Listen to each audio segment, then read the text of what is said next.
কথা বাধ্য হয়েই আমরা যারা আছি, যদি আমরা সুযোগ পেতাম হয়তোবা নিজেরাই বাইকগুলো কন্টিনিউ পরিষ্কার রাখতাম, তাহলে হয়তোবা বাইকগুলো আরো সুন্দরভাবে পরিষ্কার থাকতো।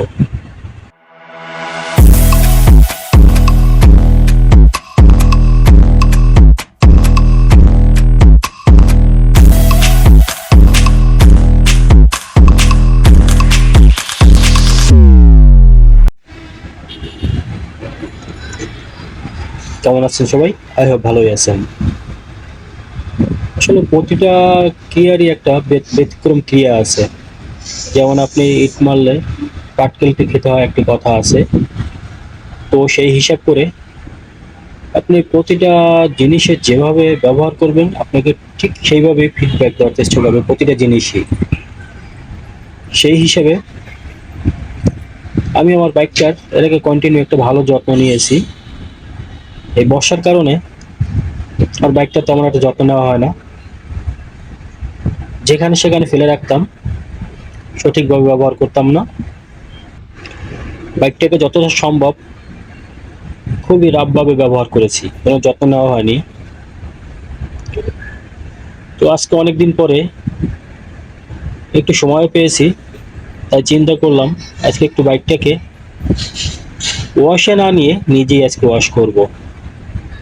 হয়তোবা ২-৪ বালতি একটু পানি টেনে কষ্ট করে নিজের মতো করে ধুতে হবে।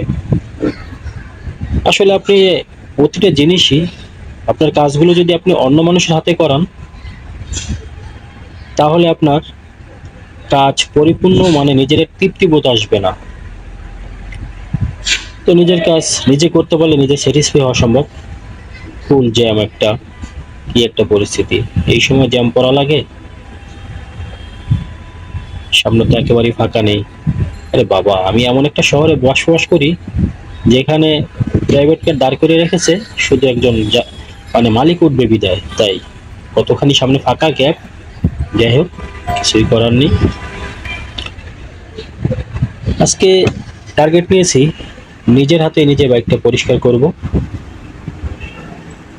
হয়তো একটু পরিশ্রম যাবে, কষ্ট যাবে, তারপরও নিজের একটা তৃপ্তিবোধ থাকবে। হয়তোবা টাকাটাও আমার সেভ হবে, হয়তোবা ১৫০ টাকা সেভ হবে। তারপরও আমার উদ্দেশ্য, আমি আজকে নিজের হাতে বাইকটা আমি পরিষ্কার করব, ধুয়ে নেব। দেখি বাসায় গিয়ে কতখানি তৃপ্তি বোধ হয়। যদি ভালো লাগে তাহলে হয়তোবা বাইকটা নিজেই পরিষ্কার করে নিব। নিজে পরিষ্কার করলে নিজে স্যাটিসফাই থাকবো যে হ্যাঁ, বাইকটা আমি নিজে পরিষ্কার করেছি। আমার যে অংশে ধুলোবালি বা কাদা লেগেছিল এতদিন বৃষ্টির কারণে, সেগুলো আমি নিজের হাতে পরিষ্কার করেছি। কোনো জায়গায় কাদা বা ধুলোবালি থাকবে না।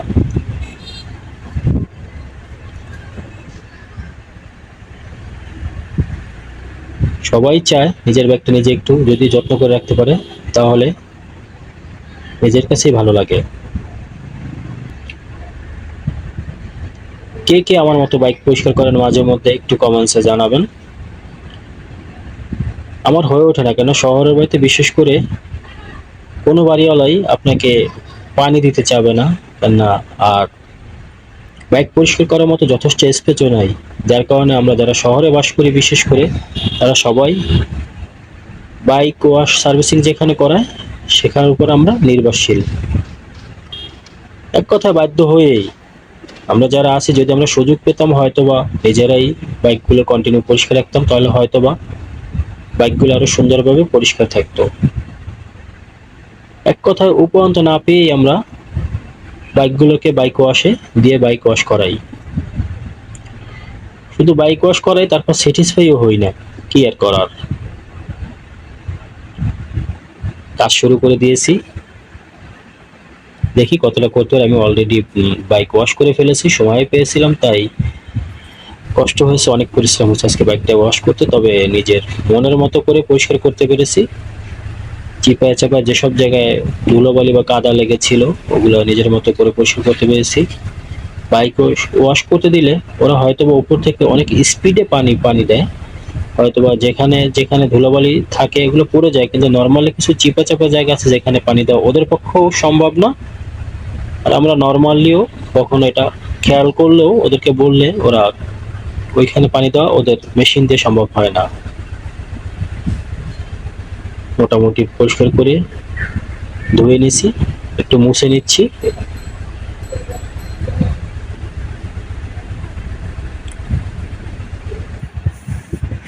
স্প্রে পর্ব শুরু আমার। আমি স্প্রে করি, আসলে আমি বাইক ওয়াশ বাইরে থেকে করলেও আমি সবসময়ের জন্য স্প্রে করি বাসায় এসে সাথে সাথে। না, আমার গাড়ির কালার হচ্ছে ম্যাট ব্ল্যাক কালার, অল্পতে ধুলবালি পড়ে এবং অল্পতেই কালার বিচ্ছিরি দেখায়, যার জন্য বাধ্য হয়েই আমি এই আল্ট্রা শাইনটা ব্যবহার করি। খুবই ভালো একটা স্প্রে। মোটামুটি বেশ কিছুদিন হয়তো বা ধুলোবালি বা বৃষ্টির পানি পড়লে পড়ে যায় এবং শাইনিংটাও চলে আসে, গাড়ি একটা শাইনিং ভাব চলে আসে। আমি ব্যবহার করে খুবই একটা ভালো রেজাল্ট পেয়েছি এবং এটা আমি কন্টিনিউ ব্যবহার করি। আমি বাইরে থেকে বাইক ওয়াশ করে নিয়ে আসলেও বাসায় এসে বাইকটা একটু শুকিয়ে নিয়ে দেখেন কিভাবে পরিবর্তন হচ্ছে।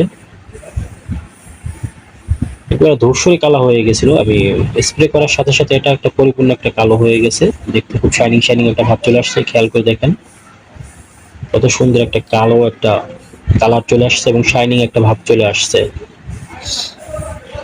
আমি নিজের হাতে প্রায় সময় এই শাইনিংটা করি, ওরা ওদের কাছ থেকে করালে হয়তো ওরা একটা শাইনিং ক্রিমে একবার ওয়াশ করে সাথে সাথে স্প্রে করে দিলে হয়তো এক্সট্রা 50 টাকা নেয়, এবং যার কারণে আমি একটি বাসায় কিনে নিয়ে আসছি।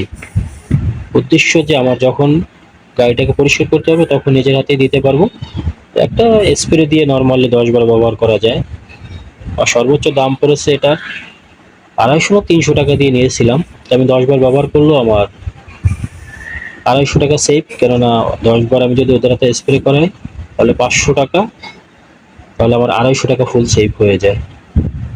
তাই আমি স্প্রেটা কিনে নিয়েছি এবং নিজের মতো করে দিতে পারতেছি যেখানে যতটুকু লাগে। আর ওরা চাবে সবসময়ের জন্য কেমন করে কম খরচ করা যায়। দেখেন শাইনিংটা, চমৎকার একটা শাইনিং চলে আসছে স্প্রে করার ফলে। তো দেখেন খেয়াল করে মার্কারটা দেওয়ার সাথে সাথে কেমন করে পরিবর্তন হয়ে গেছে। আমি চেষ্টা করি কন্টিনিউ এভাবে স্প্রে করে নিজের বাইককে নিজেই শাইনিং রাখার। আপনারাও যদি সময় সুযোগ পান অবশ্যই এভাবে করার চেষ্টা করবেন। বেরিয়ে পড়লাম, উদ্দেশ্য কত কষ্ট করেছি, এখন একটু চায়ের দোকান দিয়ে চা খাবো। বাইককে তো সতেজ করলাম, এখন নিজের একটু সতেজ হওয়ার দরকার আছে, সেই উদ্দেশ্যেই বেরিয়ে পড়েছি যে একটু দোকানে গিয়ে চা খাবো। চা না খেলে আমার ভালো লাগে না। চা খেয়ে আবার বাসায় ঢুকে পড়বো। বাইককে সতেজ করেছি, এখন নিজের সতেজ হবো। আর আপনারা চেষ্টা করবেন মাঝে মধ্যে নিজের বাইকটা নিজে একটু পরিষ্কার করার, তাহলে নিজেও স্যাটিসফাই থাকবেন। শুধু অর্থ বাঁচবে না, নিজেও স্যাটিসফাই থাকবেন।